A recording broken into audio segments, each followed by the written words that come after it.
सभी को जय मसीह की भाइयों बहनों। आज हम पढ़ेंगे व्यवस्था विवरण 28 की 1 आयत से लेकर के 14 आयत तक पढ़ेंगे। ठीक है।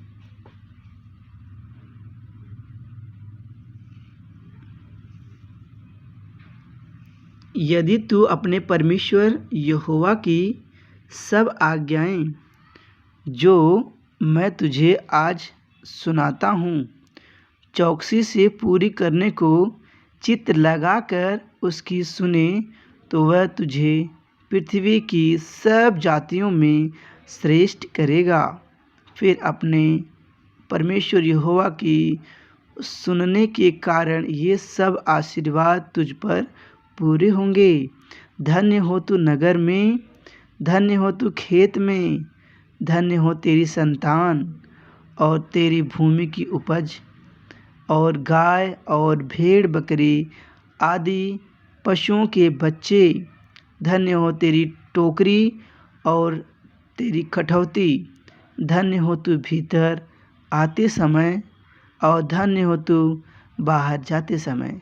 यहोवा ऐसा करेगा कि तेरे शत्रु जो तुझ पर चढ़ाई करेंगे वे तुझसे हार जाएंगे। वे एक मार्ग से तुझ पर चढ़ाई करेंगे परंतु तेरे सामने से 7 मार्ग से होकर भाग जाएंगे।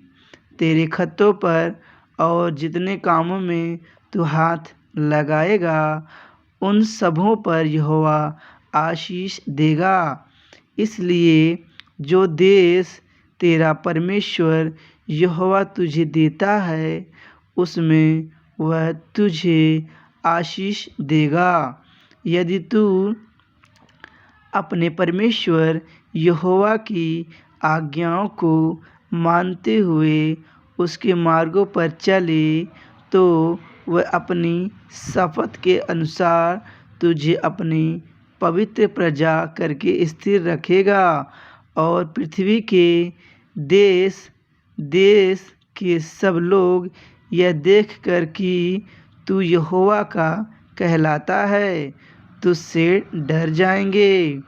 और जिस देश के विषय यहोवा ने तेरे पूर्वजों से शपथ खाकर तुझे देने को कहा था उसमें वह तेरी संतान की और भूमि की उपज की और पशुओं की बढ़ती करके तेरी भलाई करेगा। यहोवा तेरे लिए अपनी आकाश रूपी उत्तम भंडार को खोलकर तेरी भूमि पर समय पर मेंह बरसाया करेगा और तेरे सारे कामों पर आशीष देगा। और तू बहुत तेरी जातियों को उधार देगा परंतु किसी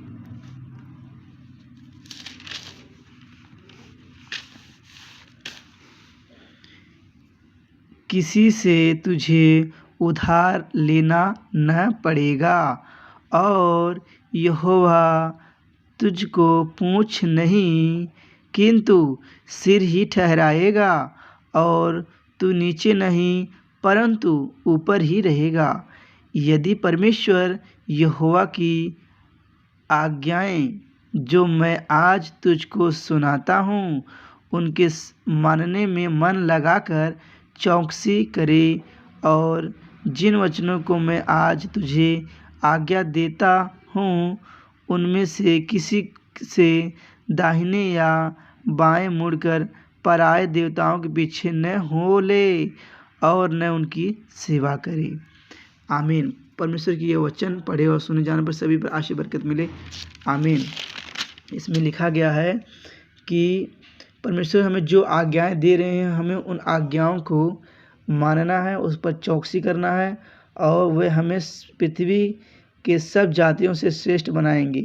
परमेश्वर कहते हैं और हम धन्य हैं, हम नगर में धन्य हैं, हम खेत में धन्य हैं, हमारी संतान और मेरी भूमि जो तेरी भूमि जो परमेश्वर ने हमें दिया है और गाय और भेड़ बकरियां आदि पशु बच्चे और तेरी टोकरी जहाँ हम हम जो भी चीज़ खाते पीते हैं, हमारी टोकरी भी हर चीज़ों से भरी रहेगी, फल फ्रूट से, और उसमें अनाज कभी ख़त्म नहीं होगा। और धन्य है हम आते समय, धन्य है हम बाहर जाते समय। अगर हमारे अंदर परमेश्वर का वचन है, हम उनको सच्चाई से परमेश्वर के वचन पर मानते हैं, चलते हैं, तो हम क्या है, धन्य हैं। हमारे भेड़ बकरियां भी धन्य हैं। हम अंदर आते हैं, बाहर जाते हैं, हम तब भी हम क्या हैं, हम धन्य हैं। और यह ऐसा करेगा। और जो हमारे शत्रु लोग हैं, परमेश्वर उनको ऐसा करेगा, वो हमें खोजेंगे तब भी हमें वो नहीं पाएंगे और कोई और मार्ग से भाग जाएंगे। और हमारे खत्तों में जो भी हम काम में हाथ लगाएंगे, परमेश्वर को हमने पहल करनी है। कोई भी कार्य करें, हमें परमेश्वर को पहल देनी है, और उस काम में हम सब सफल होंगे, असफल नहीं सफल होंगे। हालेलुया। और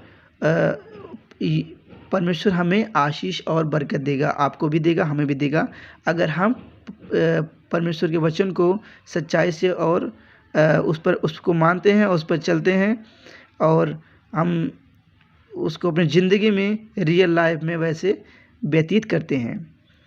और पृथ्वी के देश देश के लोग ये देखकर कहलाएंगे तो डर जाएंगे। और पृथ्वी के जितने देश देश के लोग हैं, वो ये हमें ये कहलाएंगे, ये यीशु के जन हैं, ये परमेश्वर के जन हैं, और वो लोग डर के रहेंगे। ठीक है, डर खाएंगे।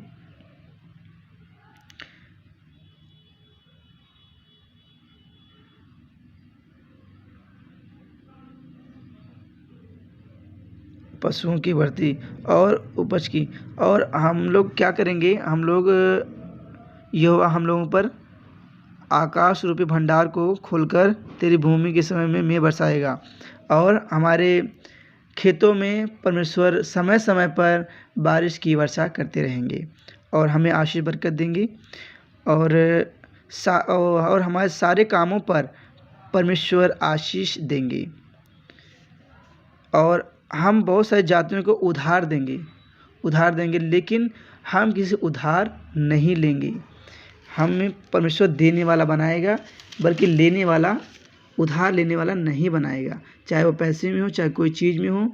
और किंतु परमेश्वर हमें पूँछ नहीं, बल्कि हमें क्या बनाएगा, सिर बनाएगा, सिर ठहराएगा।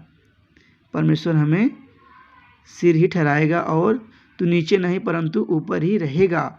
यदि परमेश्वर यहोवा की आज्ञाएं जो मैं आज तुझको सुनाता हूँ, तो उनके मानने में मन लगाकर, कैसे लगाना, मन लगाकर और चौकसी करके, और जिन वचनों को मैं आज तुझे आज्ञा देता हूँ, उनमें से किसी से दाहिने या बाएं मुड़ के पराये देवताओं के पीछे नहीं होना। भाइयों बहनों, हमें परमेश्वर के ही पीछे सच्चाई से मन लगा करके और चौकसी से चलना है, और परमेश्वर की सेवा करना है, ना कि किसी अन्य देवी देवताओं का। ये वचन आपके लिए और मेरे लिए बहुत ही इम्पोर्टेंट है। आप इस वचन को बार बार पढ़ें और इस पर चलें, और परमेश्वर आप सभी को आशीष बरकत दे। हमें परमेश्वर के पीछे ही चलना है, ना कि किसी अन्य देवी देवताओं के पीछे ही जाना है। ठीक है भाइयों बहनों, ये वचन सुने और पढ़े जाने पर आप सभी को आशीष और बरकत मिले। आमीन।